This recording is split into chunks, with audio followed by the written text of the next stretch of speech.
Assalamualaikum warahmatullahi wabarakatuh.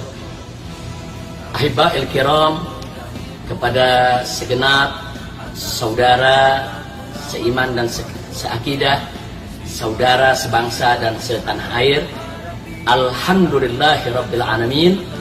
Pada saat ini saya bersama istri saya tercinta, begitu juga putri-putri saya tersayang, alhamdulillah kami dalam keadaan sehat walafiat. Nah, pada kesempatan ini, sehubungan adanya kesimpang siuran berita tentang apa yang baru-baru saja terjadi, yaitu di tempat tinggal kami sekeluarga merasa perlu untuk menyampaikan beberapa hal agar tidak lagi terjadi kesimpang siuran, agar publik mendapatkan informasi yang benar, bukan informasi-informasi dusta, palsu, yang penuh fitnah. Nah, perlu kita sampaikan, yang pertama adalah bahwa ya memang ada satu pihak, entah seseorang atau mungkin lebih dari satu orang, telah menempelkan dan mendouble step, yaitu suatu poster yang terbuat dari plastik di dinding rumah saya atau tempat tinggal saya, tempat tinggal kami semua, bagian sebelah luar. Nah, itu di wilayah belakang rumah. Nah, sehingga rumah kediaman kami didatangi oleh aparat keamanan Saudi Arabia. Mereka datang dengan santun, dengan sopan, kemudian meminta saya selaku penghuni rumah untuk menemui mereka di lapangan parkir di belakang rumah saya. Maka saya segera menemui mereka. Pada saat saya keluar dari rumah, poster yang saya sebutkan tadi itu sudah tidak ada, sudah dicabut oleh aparat keamanan Saudi. Jadi saya tidak pernah lihat poster yang dipasang tersebut.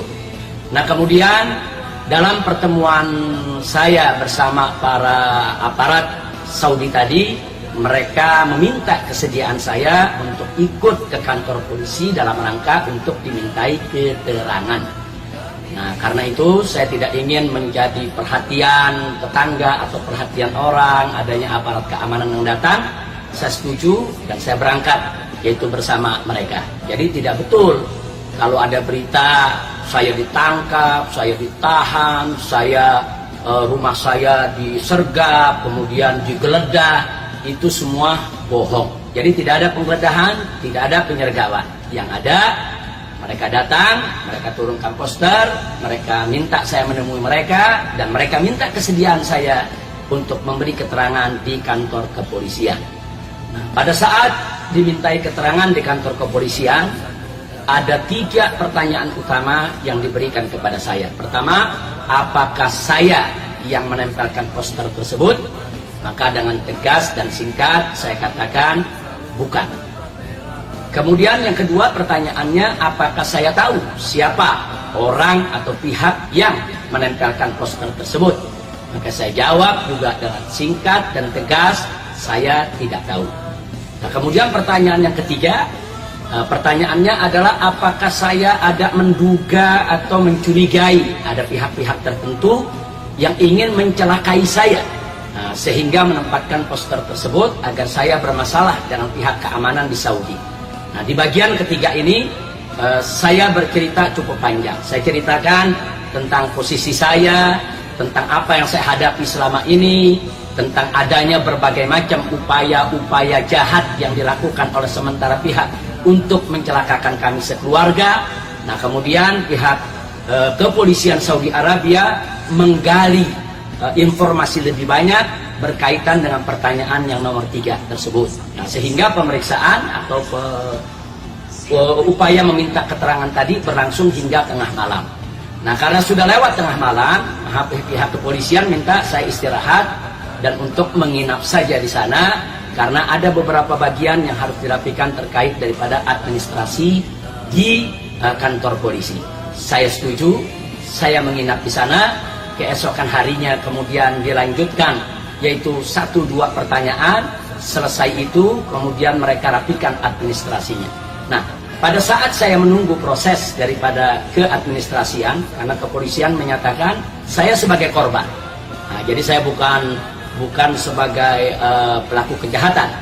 Nah, saya sebagai korban. Bahkan polisi memahami betul ada pihak-pihak yang sampai saat ini masih dicari, ingin memfitnah saya terkait dengan organisasi ISIS, terkait dengan tindak terorisme dan lain sebagainya, untuk membuat saya menjadi bermasalah di Saudi Arabia. Tapi alhamdulillah pihak keamanan Saudi Arabia ini mereka cukup cermat, cukup teliti, cukup cerdas, cukup santun dan kooperatif, dan mereka cukup jeli di dalam menggali daripada keterangan-keterangan tersebut, sehingga mereka memutuskan saya ini sebagai korban dan saya dipersilahkan untuk kembali. Nah, pada saat saya ingin kembali, tentu harus ada administrasi yang diselesaikan dulu, tanda tangan, kemudian cap jempol, identitas dan lain sebagainya.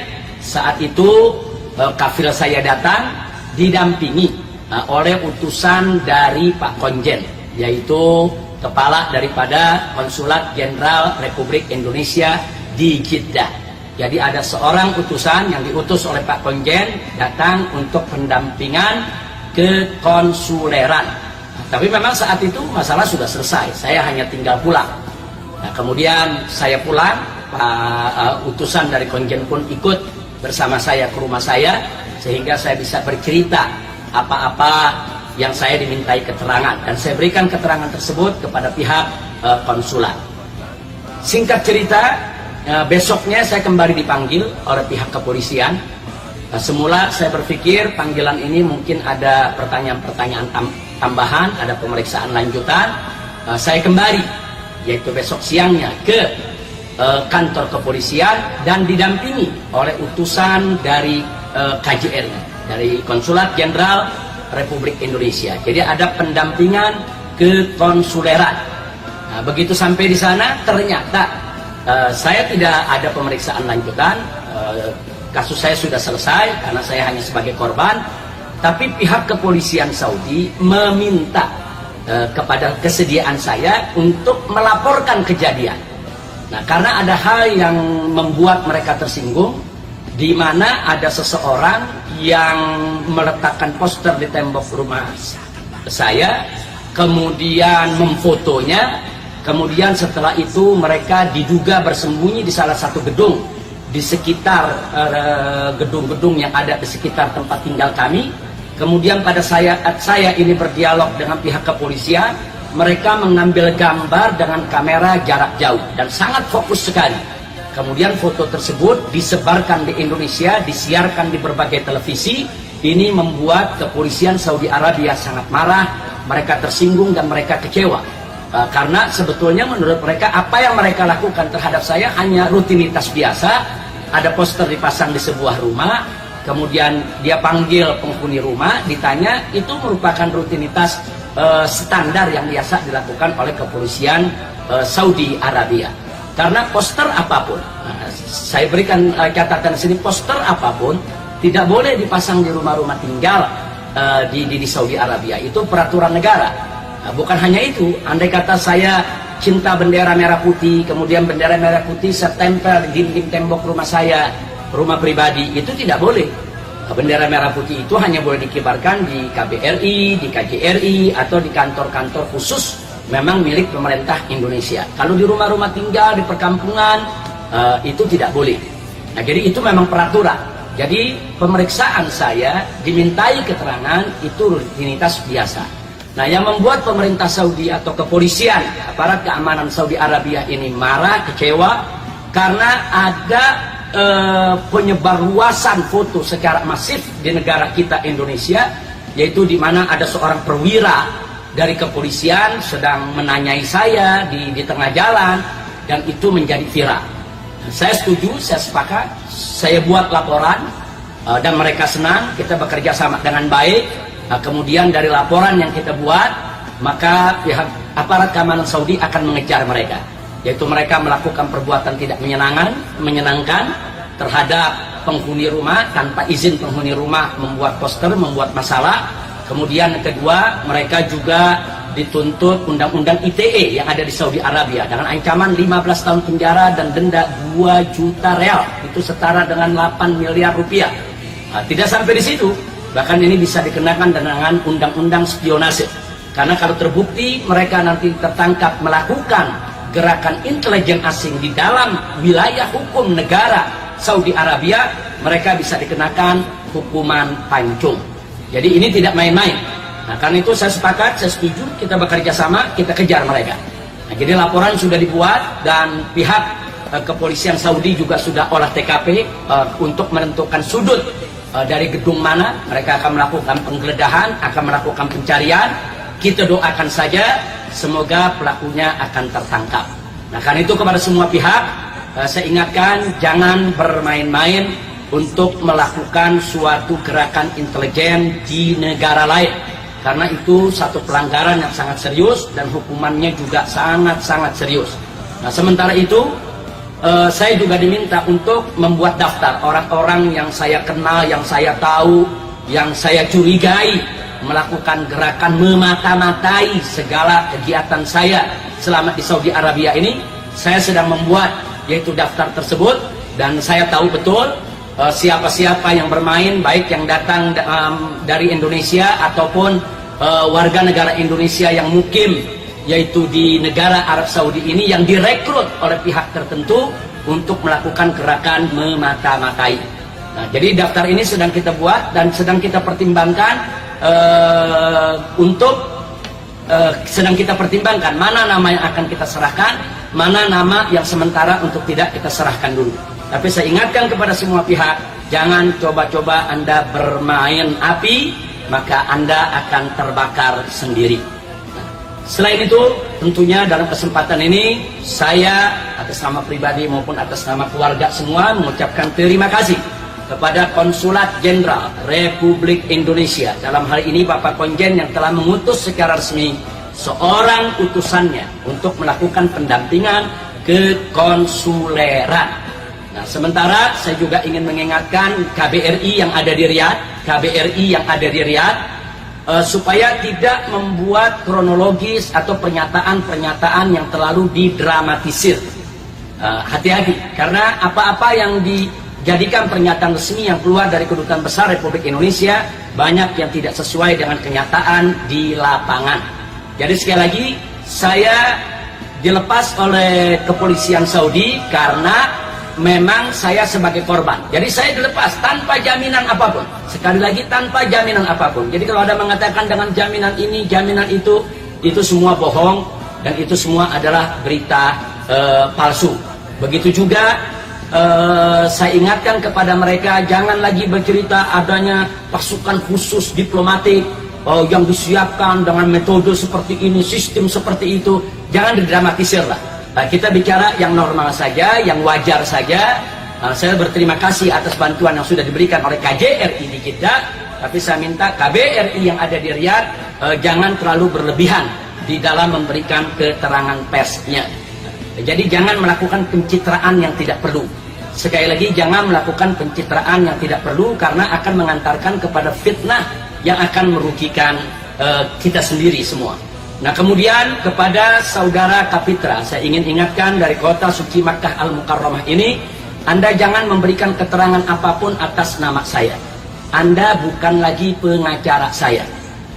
Tim pengacara saya yang resmi dipimpin oleh saudara Sugito, sarjana hukum, dan saya sudah instruksikan kepada saudara Sugito sejak lama, siapapun dari barisan pengacara saya yang sudah berubah haluan, yang tidak lagi sejalan di dalam memperjuangkan prinsip-prinsip keadilan, maka saya minta kepada Pak Sugito untuk mencoretnya dari daftar pengacara saya pribadi di dalam mengurus segala hal yang berkenaan dengan hukum di Negara Kesatuan Republik Indonesia.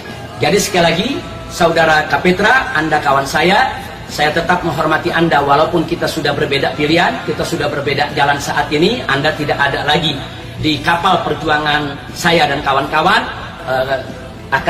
Saya hormati itu semua. Akan tetapi ingat, Anda tidak boleh lagi untuk berbicara atas nama saya.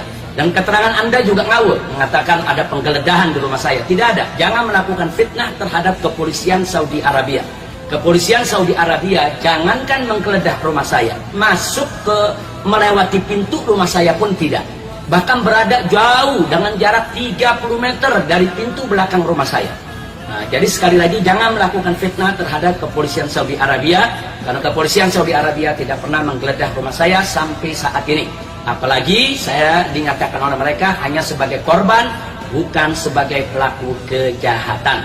Nah, karena itu saya ingatkan, dan kepada Bapak Sugito saya sampaikan terima kasih atas keterangan-keterangan persnya selama ini. Begitu juga kepada Dewan Pimpinan Pusat Front Pembela Islam di Indonesia, terus tegakkan keadilan. Dan kepada seluruh bangsa Indonesia, ayo kita lawan berita-berita bohong, ayo kita lawan berita hoax dengan hak, mari kita lawan berita fitnah dengan fakta. Jadi sekali lagi, jangan ada yang menyebar segala bentuk berita-berita bohong. Saya pikir itu yang ingin saya sampaikan pada kesempatan ini. Kita doakan saja semoga pelakunya akan tertangkap dalam waktu dekat, dan doakan kami sekeluarga agar kami selalu dilindungi oleh Allah Subhanahu wa taala dari makar musuh-musuh Allah Subhanahu wa taala. Dan kami tidak akan pernah takut. Kami ingatkan kepada musuh-musuh kami, demi Allah kami tidak akan pernah takut. Anda melakukan makar dalam bentuk apapun, Anda melakukan operasi intelijen dalam bentuk apapun untuk mentarget kami, saya, istri, anak-anak semua, kami tidak akan pernah takut. Yang kami takut hanya Allah Subhanahu wa taala. Dan kami tidak akan pernah mundur selangkah pun juga untuk tetap menyuarakan yang hak.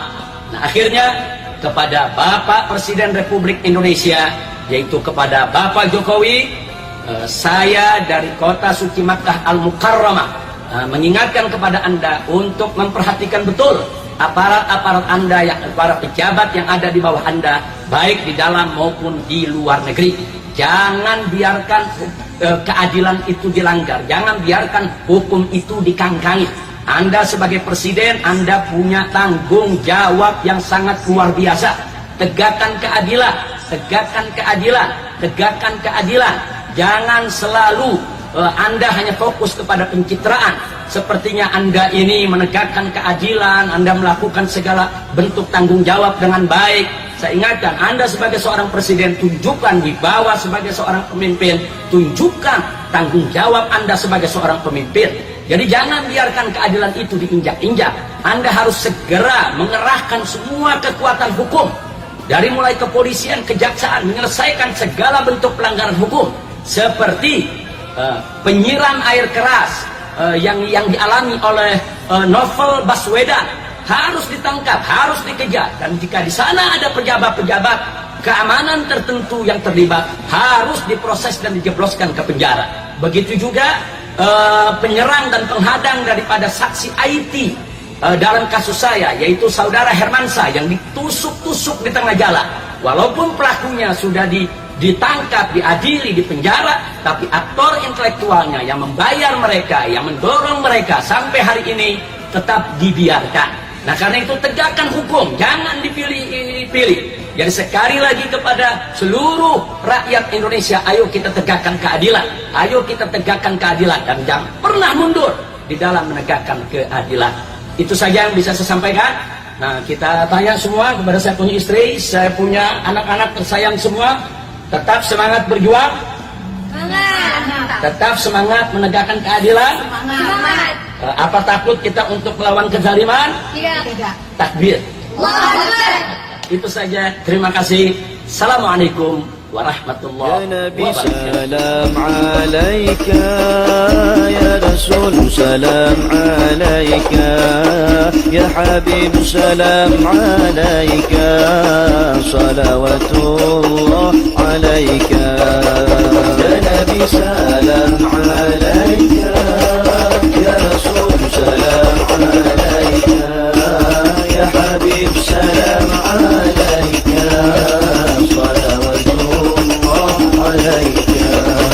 أنت رسول المصطفى، أنت الحبيب المجتبى، وأنت النبي الهدى، صلوات الله عليك يا نبي، سلام